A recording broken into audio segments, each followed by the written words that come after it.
Sujud tilawah itu adalah sujud yang disunahkan bagi setiap orang yang membaca ayat As-Sajdah yang di dalam Al-Quran ada berapa ayat? 14 ya. Setiap yang membaca, yang mendengarkan secara seksama ataupun begitu saja mendengar secara kebetulan, maka sunnah baginya untuk sujud tilawah. Dan jika dia enggan untuk melaksanakan sujud tilawah, maka disunahkan untuk menggantinya dengan tasbih sebanyak 4 kali. Nah, ini kita akan bahas tentang sujud tilawah tersebut.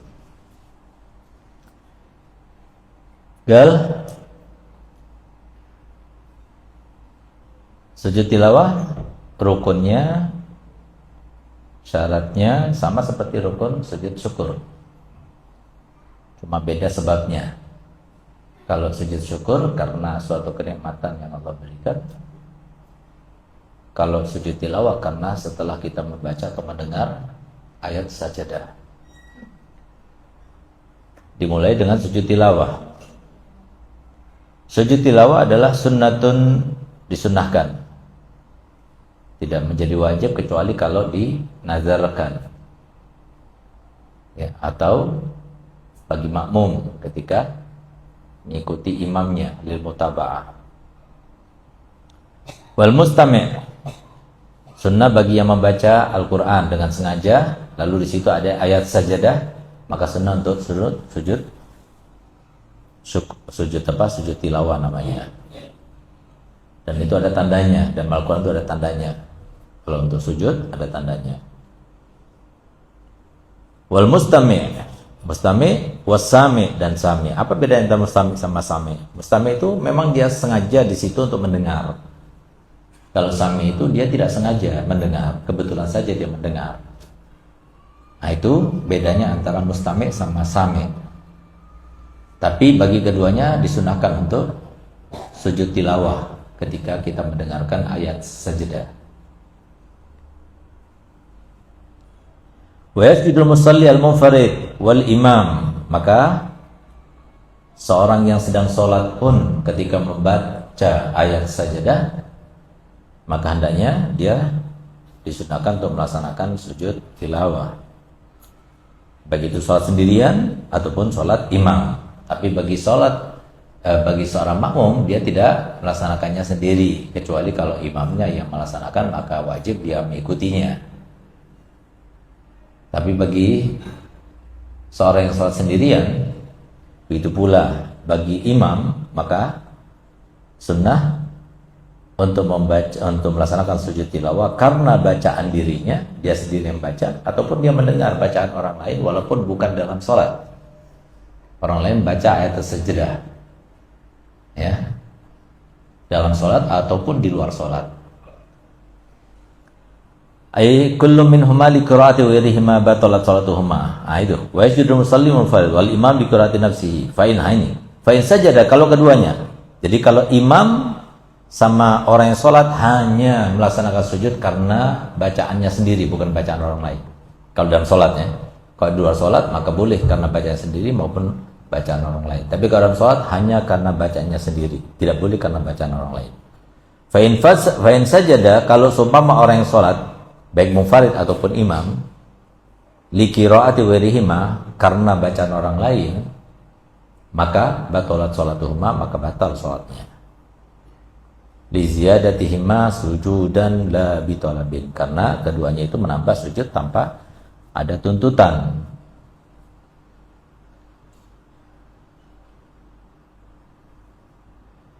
Begitu pula katanya di sini. Wa kadza tabtulu salatu bisujudihima li qiraati anfusihima idza qara'a ayata sajdah bi qasdi sujud fi ghairi subhi yaumil jumu'ah. Begitu pula kalau seumpama seorang salat munfarid ataupun imam, tapi dia bacanya ayat dengan maksud tujuan supaya dia itu bisa melaksanakan sujud tilawah, enggak boleh. Kecuali kalau seumpama subuh dikecualikan daripada sengaja membaca ayat sajdah itu subuh Jum'ah. Kenapa? Karena di subuh Jum'ah itu disunahkan membaca ayat as-sajdah, surat sajdah. Ya. Nah, maka karena itu memang Alif Lam Mim Tanzil itu, surat Alif Lam Mim Tanzil itu kan ada ayat sajdahnya. Maka disunahkan setiap melaksanakan sholat subuh di hari Jumat. Nah, jadi setiap hari Jumat kita sengaja membaca Alif Lam Mim Tanzil dengan niat untuk sujud tilawah, nggak apa-apa. Tapi kalau selain subuh sholat Jumat nggak boleh. Kalau dengan niatan supaya dia itu bisa melaksanakan sholat sujud tilawah, maka batal sholatnya. Walaupun dengan bacanya sendiri. Wa yajidu ma'mum li qiraati imamihi. Begitu pula makmum wajib untuk melaksanakan sujud karena bacaan imamnya. Ma'ahu falau sajada li qiraati nafsihi aw ghairi imamihi aw sajada dunahu aw takhallafa anhu batalan. Kalau seorang imamnya sujud tapi dia tidak sujud, atau dia sendiri sujud padahal imamnya tidak sujud, batal sholatnya. Karena kewajiban makmum dalam hal ini adalah mutaba'atul imam, mengikuti imamnya. Wa huwa arba'ata asyarata sajdatan. Yaitu tempat sujud tilawah itu ada 14 tempat atau ayat sujud tilawah. Minha isnatani fil hajj. Di antaranya atau termasuk daripada 14 sujud tilawah itu adalah 2 ayat dalam surat Al-Hajj. Al-ula inda qouli ta'ala innallaha yaf'alu ma yasha' wa tsaniya inda qouli ta'ala la'allakum tuflihun. Wa laysa minha surat Shad, ya, bukan termasuk karena surat Shad itu adalah sajdatul syukur, bukan sajdatul tilawah. Ya. Bal hiya sajdatu syukrin tuf'alu kharij shalah. Kalau di luar salat boleh kita melaksanakannya. Tapi kalau di dalam salat enggak boleh. Karena sujud syukur dalam salat enggak boleh. Yang boleh di dalam salat hanya sujud tilawah. Kalau sujud syukur enggak boleh. Ketika kita salat, kita mendapatkan suatu anugerah. Diberikan kabar gembira dengan satu anugerah yang tidak terkirakan sebelumnya. Sujud tilawah, sujud syukur kita enggak kalau dalam salat. Tunggu sampai salam lalu kita sujud syukur. Itu caranya. Nah, tapi dalam salat enggak ada sujud syukur dalam salat sampai selesai, sampai tuntas salatnya. Nah, karena di dalam surat Shad itu adalah sujud syukur, enggak boleh dilaksanakan. Nah, kalau seumpama di luar salat boleh kita melaksanakannya. Wa yabtul ta'ammudu li shalah. Kalau seumpama dia sengaja sudah tahu bahwa surat Shad itu bukan sujud syukur tapi sujud tilawah, kemudian dia itu sengaja melaksanakan sujud tilawah, ya, maka hukumnya batal. Kalau dia sengaja dan tahu hukumnya. Kalau nggak tahu hukumnya tidak masalah. Gal wa idza sajada fi sholati kabbara li sujudi wa raf'i nadban. Kalau semua dalam salat, apa rukunnya? Sujud tilawah itu cukup takbir. Ya, takbir lalu kemudian sujud. Paham? Itu saja rukunnya. Takbir, sujud, tumaninah. Udah. Balik lagi ke tempat asal. Wa fi ghairi shalah, tapi selain salat sama ini ya, sujud tilawah, sujud syukur sama. Jadi jangan asal-asalan seperti banyak orang itu dapat kabar gembira langsung sujud gitu. Sujud apa? Awal salat itu namanya sujud itu harus salat. Bukan di luar salat. Sujud itu harus salat. Kalau di luar salat hukumnya nggak boleh, haram hukumnya. Nggak boleh sujud di luar salat, itu nggak boleh. Sehingga apa? Salat itu diawali dengan takbir. Nah, sehingga apa? Sehingga kalau seumpama dia itu di luar salat, katanya fi ghairi salat tajibu takbiratul ihram. Wajib takbiratul ihram. Allahu akbar. Baru kemudian wa tundabu takbiratul sujud, baru sunnah untuk sujud untuk takbir. Tapi takbiratul ihram wajib hukumnya. Nah, sehingga apa? Niat takbiratul ihram, lalu sujud, tumaninah, baru kemudian selesai gitu. Nah, ini warafa la tasyahud gitu. Enggak ada tasyahudnya di situ. Waktu itu bertakbiratul sujud warafa, dan bangun dari sujud itu sunnah. Paham? Sujud yang kedua untuk sujud, takbir yang kedua untuk sujud itu sunnah. Takbir yang pertama itu takbiratul ihram, wajib hukumnya, rukun. Lalu sujud tumanina, bangun dari sujud, takbirnya itu hukumnya sunnah. La majlisin. Nah, wa in akhara sujuda wa qasara al-faslu sajadah. Wa tudabbu takrur sujud wa rafa la tasyahud. Nah, tidak sunnah tasyahud ya. Wa in akhara sujuda, kalau seumpama dia sengaja mengakhirkan sujud,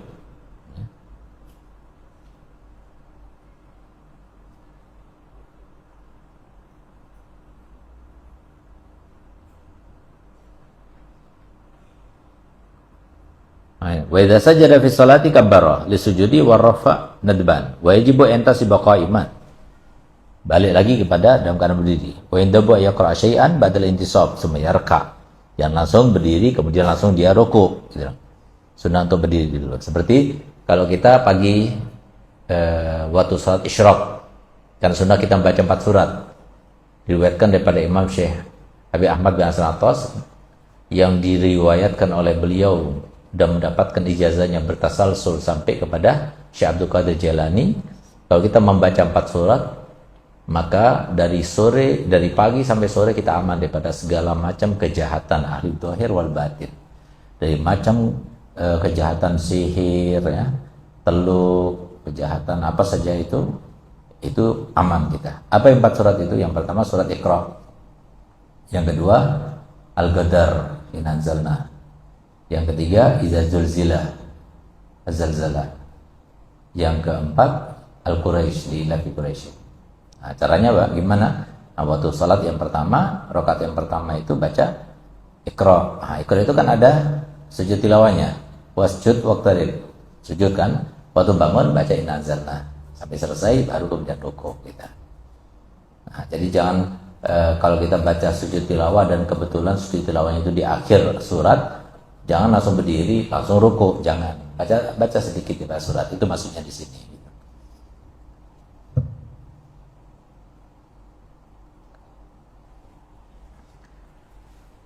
Wa fi ghairi salat tajib takbiratul ihram ma'a niyati sujud litilawah wassalam. Nah, baru salam, selesai sudah. Jadi harus ada salamnya juga. Iya, ada salamnya.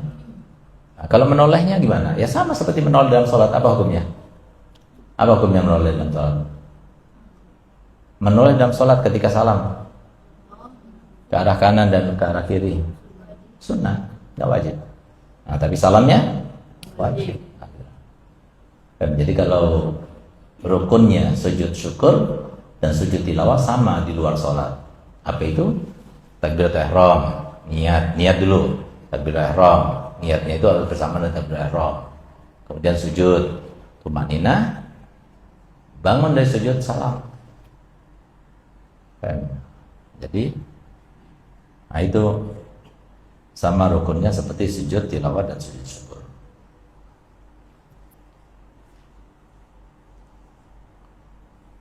Wa in akhara sujudan waqti qiraatil ayah wa qasara al-fasl bainal faraghi wa bain iradatil sujud sajada wa illa lam yuqda li'annahu fata mahallu. Kalau semua kita baca surat, nanggung mau selesaikan dulu bacaannya sampai akhir surat baru kemudian kita sholat dan sujud tilawah gimana? Boleh nggak? Boleh, asalkan waktunya mepet ya, waktunya jangan nggak terlalu lama gitu. Kalau terlalu lama maka tidak sunnah karena tidak bisa digodok. Sujud syukur juga berarti digodok. Anak kemarin dengar ayat itu saja, sekarang anak mau godok, nggak boleh. Kalau sudah habis sudah waktunya. Kemudian walau qurra ayatun fi majlisin aw raq'atin wa lam yasjud lil ula kafat sajdatun. Kalau seumpama dibaca berulang-ulang ayat sajdah dalam satu majelis, gimana hukumnya? Ya sudah cukup satu kali saja. Kalau yang pertama belum sujud, yang kedua dia sujud. Yang kedua belum sujud, yang ketiga dia sujud. Atau dia yang pertama dia sujud, yang kedua ketiga nggak sujud. Cukup sekali aja. Kafat saja.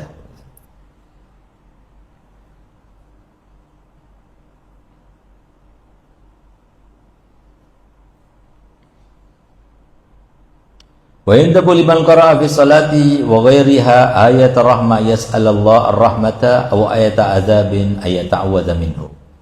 Dan sunnah bagi mereka yang membaca ayat, membaca Al-Quran, kemudian di situ disebutkan ayatul azab, maka dia itu meminta perlindungan daripada azab tersebut. Ayatul rahmah, maka dia meminta rahmat tersebut. Seperti misalnya kalau kita disebutkan tentang surga, Allah madkhilna jannata bighairi hisab misalnya. Wa rahmatullah wasi'at kulla syai' adkhilni fi rahmatika ya rabb, misalnya. Nah, jadi setiap ada ayat rahmah yang terkait dengan rahmatnya Allah, surga, ya, maghfirah dan lain sebagainya, maka sunnah kita untuk memintanya. Dan setiap kali kita mendengar ayat azab, siksa, neraka, ya, kutukan, siksaan dan sebagainya, maka tidak sunnah untuk kita meminta perlindungan kepada Allah Subhanahu wa taala untuk supaya diberikan perlindungan darinya. Waliman tajaddada lahu ni'matun dhahiratun aw indafa'at anhu nikmatun dhahiratun wa minhu ru'yatu mubtala bi ma'siyatin aw maradin ayasjuda syukran lillahi ta'ala. Nah, ini. Kemudian kita akan bahas tentang sujud syukur. Apa sujud syukur itu? Sujud syukur itu diantara sujud yang disyariatkan. Jadi sebagaimana saya jelaskan di awal, bahwasanya macam-macam sujud dalam Islam itu hanya ada 3 macam saja. 1, sujud dalam sholat. 2, sujud syukur. 3, sujud tilawah. Nggak ada lain. Sujud yang keempat itu nggak ada. Apalagi kelima dan seterusnya. Nggak ada. Cuma 3 macam sujud saja. Nah, di antaranya adalah sujud syukur. Apa sujud syukur itu? Nah, jadi syariat itu menentukan segala sesuatu itu sesuai dengan ketentuan yang ditentukan oleh Allah Subhanahu wa taala dan Nabi Muhammad sallallahu alaihi wasallam. Sehingga ketentuan-ketentuannya itu terkait dengan syarat-syaratnya, ya. Jika terpenuhi disunahkan. Jika tidak terpenuhi berarti tidak disunahkan. Nah, di antaranya apa? Di antaranya adalah katanya sunnah untuk kita sujud syukur ketika kita mendapatkan nikmat yang tidak terduga sebelumnya, ya, atau nikmat itu tidak datang berulang-ulang sebelumnya, ya. Misal Mbak, tidak terduga sebelumnya, kita nggak pernah dapat uang sampai 100 juta, tiba-tiba ada rekening kita kemasukan uang 100 juta misalnya. Nggak ketahuan siapa yang ngirim. Ini hadiah buat antum, masuk 100 juta. Sujud syukur. Nah gitu. Sunnah sujud syukur. Kita dapat cucu baru, dapat anak baru. Ya, sujud syukur. Kita dapat hadiah mobil, sujud syukur. Karena jadi suatu nikmat yang wah. Nah, tapi alhamdulillah jualanku hari ini laris. Habis, gorengan habis misalnya, atau online habis dan sebagainya. Enggak, karena diduga, bisa diduga sebenarnya. Itu enggak sunnah sujud syukur, ya. Jadi kalau nikmatnya itu biasa-biasa saja atau berulang, itu enggak sunnah. Kenapa sujud syukur? Iya, karena aku di pagi hari ini dalam keadaan sehat, nggak ada kurang suatu apapun, ada yang bisa dimakan. Itu kan biasa setiap hari seperti itu. Enggak sunnah. Dan bukan berarti kita tidak bersyukur, tidak. Tapi di sini kan ada syaratnya, gitu. Masyruto. Jadi kan kita dituntut untuk selalu bersyukur. Ini kan syukur. Ini kan suatu ungkapan syukur daripada suatu nikmat yang kalau kita pikirkan secara seksama itu nikmat yang sangat besar. Iya, walaupun masalahnya di sini disunnahkannya sesuai dengan perintahnya Nabi itu kalau nikmatnya itu tidak terduga sebelumnya. Ya, jadi sesuatu yang ditunggu-tunggu harusnya lama. Ini sebentaran sudah datang, nggak apa-apa, syukur, sujud syukur. Sesuatu yang tidak diduga dalam waktu singkat bisa selesai atau terlaksana, dalam waktu singkat terlaksana, sujud syukur. Ya, pokoknya tidak terduga atau nikmat yang wah. Begitu pula ketika kita itu terhindarkan daripada suatu musibah. Misalnya Pak, kita mau naik kereta. Ada satu orang teman lama nggak ketemu, ngajak kita pergi ke kafe misalnya. Akhirnya karena kita ngobrol sama dia di kafe, sampai lupa, ketinggalan kereta. Berangkatlah keretanya, ternyata kereta yang berangkat itu kecelakaan. Bisa jadi dia kalau ikut kereta itu dia terjadi musibah kepada dirinya. Karena dia tidak ikut, akhirnya jadi sebab dia selamat. Nasib seperti ya. Kamu jalan seperti nenek-nenek itu yang viral di dalam video. Jadi jangan pernah kita itu suudzon dulu kepada Allah sebelum lihat hikmahnya yang terjadi setelahnya. Nah, jadi banyak di antara manusia itu karena memang sifatnya manusia itu diciptakan itu terburu-buru, menghukumi sesuatu terburu-buru. Jangan. Yang tenang. Innallaha yuhibbut ta'anni fi kulli syai'. Allah Ta'ala itu senang di dalam menghukumi sesuatu itu jangan terburu-buru. Tenang dulu. Jangan sampai kita itu menghukumi, memvonis sesuatu, ternyata nggak sesuai dengan apa yang kita kira. Akhirnya kan kita malu. Akhirnya kan yang kita rugi akhirnya gitu. Nah, jadi jangan, pelan-pelan. Jangan gampang cepat memvonis atau memutuskan sesuatu. Pikir-pikir dulu, cermati dulu. Nah, ini salah satu contohnya. Ada orang tua, dia nggak bisa berjalan kecuali dengan tongkat. Tongkatnya jatuh. Akhirnya dia mau ngambil nggak bisa. Akhirnya ada anak muda di situ. Dia minta tolong sama anak muda itu, ambilkan tongkat itu. Nggak mau dia. Nggak mau. Maka timbul dalam pikiran neneknya ini nenek digituin sama anak muda. Wah, kurang ajar nih anak muda nih gitu. Ya kan? Nah, akhirnya apa? Dia berusaha sampai terjatuh si nenek itu hanya untuk mengambil tongkat itu. Begitu dia mengambil tongkat itu, sudah kena tongkat itu, ternyata balkon yang ada di atasnya rumahnya itu jatuh, kena. Kalau semua dia tetap di situ, jatuh, kena dia. Tapi karena dia itu berusaha untuk mengambil tongkatnya, akhirnya dia menjauh dari tempat duduknya, jadi nggak kena. Nah, coba yang salah siapa? Anak muda itu yang salah? Atau Allah yang ingin menyelamatkan dia dengan melalui anak muda itu? Nah, jadi di gambarannya itu Allah Ta'ala menampakkannya anak muda jahat nih, sama orang tua digitukan, tapi ternyata Allah Ta'ala menyimpan sesuatu yang luar biasa di situ. Jadi Allah Ta'ala ingin menyelamatkan si perempuan nenek tua itu dengan cara dia itu harus berusaha. Nah, ini salah satu contoh dan bagaimana kita itu diperintahkan, dituntut untuk tidak cepat memvonis apalagi orang lain, ya. Nah, jadi kalau terkait dengan keburukan, jangan vonis, sudah serahkan. Karena apa? Tidak ada seorang pun yang berbuat baik maupun buruk kecuali dengan kehendak Allah. Dan kehendak Allah yang sudah berinteraksi dengan kita, berarti ada sesuatu yang Allah simpan pada kita. Nah, jadi jangan cepat-cepat bersikap, udah diam aja, jalani saja. Yang baik kita syukuri sesuai dengan zahir, yang tidak baik kita mintakan ampun tentunya sesuai dengan yang diajarkan oleh Nabi SAW. Tapi jangan sampai kita suudzon gitu, oh ini dasar memang gini-gini, dosa. Dan saya tambah-tambahin, serahkan antara dia dengan Allah SWT.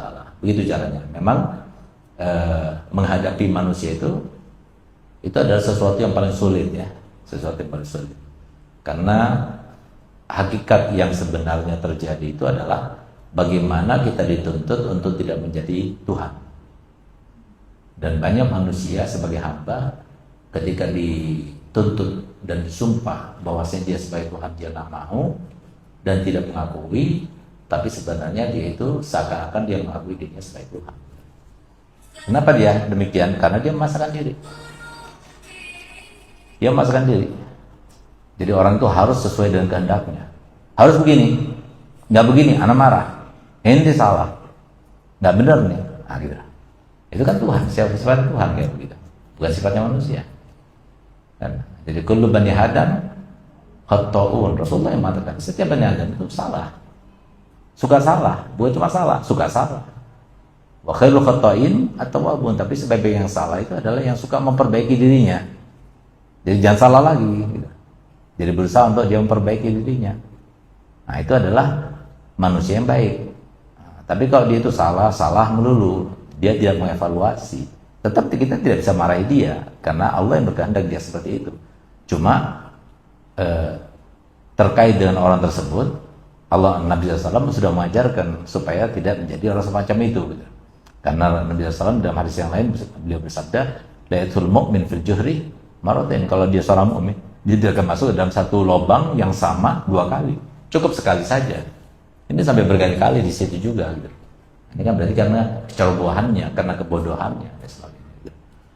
Memang makanya kan kesimpulannya ajaran tasawuf itu adalah kalau kita siap berkumpul dengan manusia, ya silahkan. Itu adalah jalan yang terbaik menuju surga dan ridhonya Allah. Tapi kalau kita nggak siap, ya uzlah. Nah, itu aja.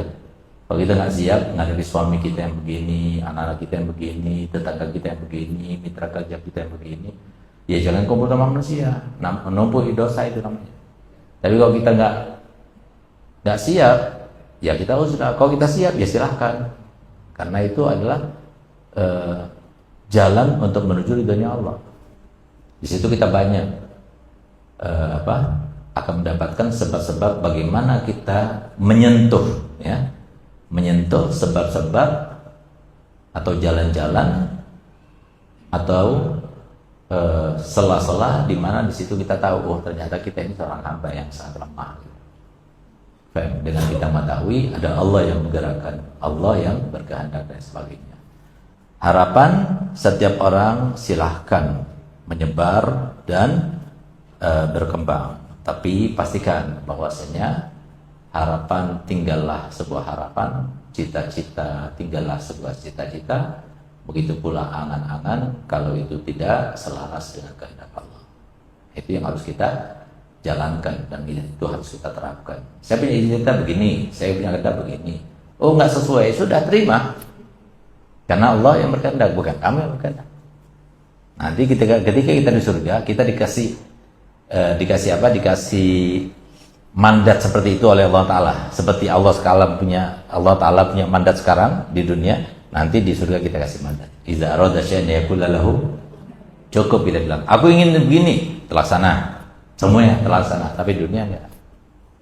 Jadi harus siap-siap untuk kecewa, dan kita harus belajar bersahabat dengan kecewa, karena dunia itu selalu mengecewakan, dan tidak ada dunia yang tidak mengecewakan kecuali bagi seorang saja. Siapa itu? Siapa satu orang yang tidak pernah dikecewakan oleh dunia? Siapa dia? Dan tidak akan terjadi lagi kecuali kepada satu orang itu. Siapa dia? Nabi Allah Sulaiman alaihissalam. Selain Nabi Sulaiman tidak ada.